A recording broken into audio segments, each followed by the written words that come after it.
I told the truth about what my ex did to me 10 years ago, and now his proposal is off, his future in-laws cut him off, and somehow I'm the one being blamed for ruining his life. A little backstory is needed, so please stick with me here. Growing up, I, 27 female, had a childhood friend named Angie, 27 female, who was as close to me as a real sister. We'd spend entire weekends at each other's place, celebrated family events etc. from 6 years old till 18 years old. I even lived at her place in 2nd grade while my parents went to a nasty divorce. I learned to speak some Russian, as she is Russian, and she learned to speak some Spanish. Needless to say, her older brother and little sister were like a family to me. During our teenage years she had her 2 male best friends, one whom she started dating and another one, Nico, now 29, who was Russian as well, whom I started dating at 17. Growing up I had issues with a heart condition. I won't bore you with the details, but I had to take a lot of meds, but got healthier starting from 16. I didn't have to take them daily but only when my heart rate became irregular, but then immediately, as it would become extremely painful, my heart would cramp and I would start to hyperventilate. All my friends knew this, Nico included, and that I would black out if my meds got taken with alcohol.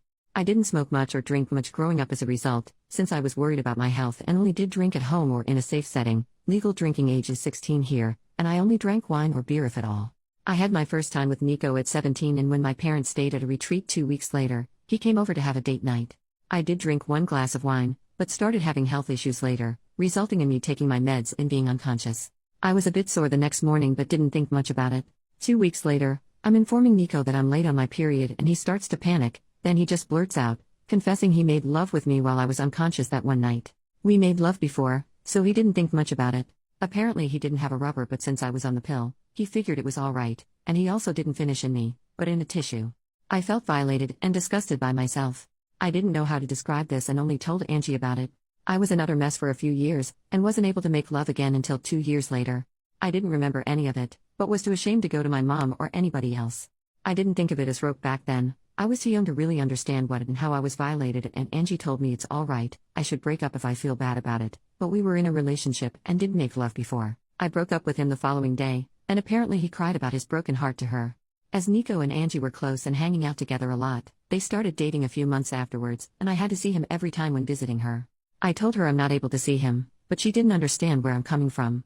The contact stopped and we haven't texted or seen each other in years. I still followed her and her family and saw that her brother is expecting his first child. As I was extremely close with her family, I just commented on the Insta post expressing my gratitude when he reached out to me. I missed his wedding, but he wanted to ask if I would be interested in joining the baby shower, as it's been years and we've been extremely close before. He told me I was like a third little sister. I just asked if Nico will be attending as well, as Angie and him have been dating for 9 years now, and he said yes. I didn't elaborate much but just expressed that I'll send a small present if he can give me his current address but won't be attending. He kept on pestering me what exactly happened all those years ago and why I'm not in their lives anymore. Angie told her family I'm not able to see her with an ex of mine, but her brother thought there's more behind it. This is when I think I could be the jerk. I told him the truth about what happened back then.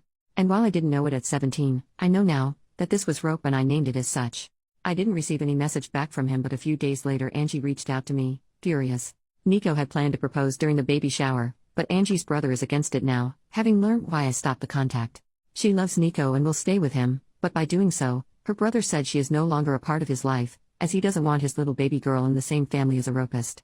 Since then I've been getting messages from old high school acquaintances, telling me I should have ignored it, and not told anybody.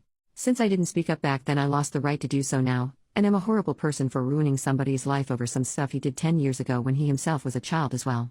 Am I truly the wrong for speaking up? Update 10 days later. First of all, I am immensely thankful for all the people who took the time to not only read through my story, but also comment. I read every single comment and try to respond to as many as possible. It gave me a little bit of hope of compassion for victims of rope and also the courage to not cave to the backlash I received. Mental update. Reading all the messages defending my choices on speaking up made me realize how insecure I was on what I am allowed to do and how much I was trying to make it right to other people besides myself. This especially included Nico and Angie. All of you are right. If Nico had changed, he would have apologized, reached out, or tried to make amends in some way. Either when word got to him from his brother-in-law or at some earlier point in his life. My former best friend Angie should have been able to feel some sort of compassion if she had any respect for me as a human being or the time we spend together. Her reactions showed that I shouldn't hesitate on my actions. I went to therapy from 21 onwards and thought I moved on from the rope as best as I could, but I realized how ashamed I still am almost 10 years later about an incident that wasn't my fault at all. I was ashamed to speak up back then and afraid that people around me would look differently at me. And somehow I still felt bad about speaking up today, so I'm trying to own what happened to me now and not apologize for other people's behaviors, especially as they don't even show me respect. What happened since then? I archived every nasty message I got on WhatsApp so I wouldn't have to read them, but would have the proof if needed at a later point. Angie's mom called me the following day of the incident, crying. I shouldn't have answered the phone, but during the 10 years of friendship I saw her as an aunt, almost a second mom. She'd always joked that while her children would run around the house doing whatever, I would always take the time to drink a tea and talk with her, showing her more love and time than her actual children. While she said she's sorry for what has been and for what I went through as a child, she couldn't believe that I would ruin Angie's happiness over something like that. With Angie's brother refusing to have Nico as part of the family and Angie standing by Nico's side, it's divided their family and she is heartbroken. She has grown to love Nico like family as well and has known him for nothing more than a considerate young man who she knows will make her daughter happy.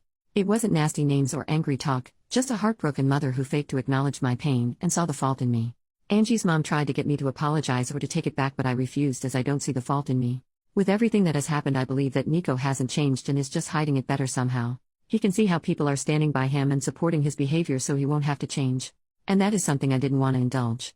Angie's mom not even once used the word rope, and I tried to correct her every time she talked about it, trying to name it for her to understand better, but she would just start sobbing more and it didn't make sense for us to continue to talk. Angie's mom used to be in contact with mine for some time, and she reached out to her after our talk.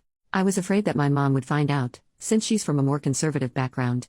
We had a long talk and I didn't get to see her, physically, yet, but she apologized for not being there for me or not making me feel like I can talk to her.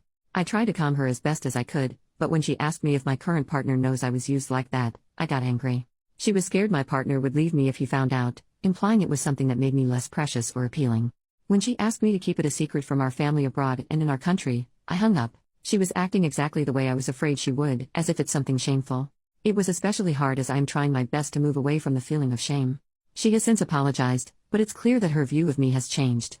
I don't yet know how to deal with it, but that's something to worry about in the next few weeks. As some of you suggested, I wrote Angie's brother, Sven, again and apologized for the mess, but I'm glad that it is out in the open and how proud I am that he's defending his family. I asked if his old email is still working as I would just send a gift card. He didn't respond, but I got a message from his wife 2 days ago. She thanked me for speaking up and informing them about Nico. There were apparently had a few moments that made her uncomfortable, some jokes Nico made, and in retrospective she can see why. Sven apparently informed her the moment he got my initial text, and both of them have since seen Angie but not Nico. She refuses to be in the same room or house as him, and same goes to their unborn daughter. Sven and Angie's mom has been at their place multiple times to beg to forgive Nico, and Sven caved a little. Angie and Nico will get married, Sven will attend but his wife will not. He is allowed in the family but not in contact with either Sven's wife or daughter. Those restrictions are not for Angie. Sven was suffering trying to ease his mother's worries and is not able to take a stand and cut them out completely. This is a compromise they made without his wife's approval, and she told me she's trying her best to cut them out of their life indefinitely.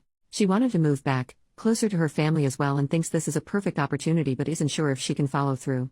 His wife told me she's terribly sorry for all the issues that came my way and it has been a lot trying to handle the situation on their side. Sven knows it's not my fault but he doesn't want contact. It's hard for him to talk or see my name because even though he knows I'm not the guilty party, in some way I was the bearer or bad news and he sees me as the start of all this drama. She told me a few times that neither believe I'm the bad guy, they just are tired with everything and it's just been extremely hard on them. That's all that has happened so far. I am frustrated about how everything came to be. It feels like Nico will just continue with his life without having to be remorseful. I didn't want him to suffer, but I think some part of me wanted to at least receive some kind of apology for all the suffering I went through afterwards. I'm having to deal with my mother and her changed shameful view on me, and even though I'm happy it's all out, it's extremely hard to stand by my choices. My partner and my best friends both have been my shoulder to cry on during this ordeal. Especially my best friend was enraged for me, and I am extremely grateful to have both by my side. Right now I'm just emotionally drained, but I'm sure it will be better once a few weeks passes.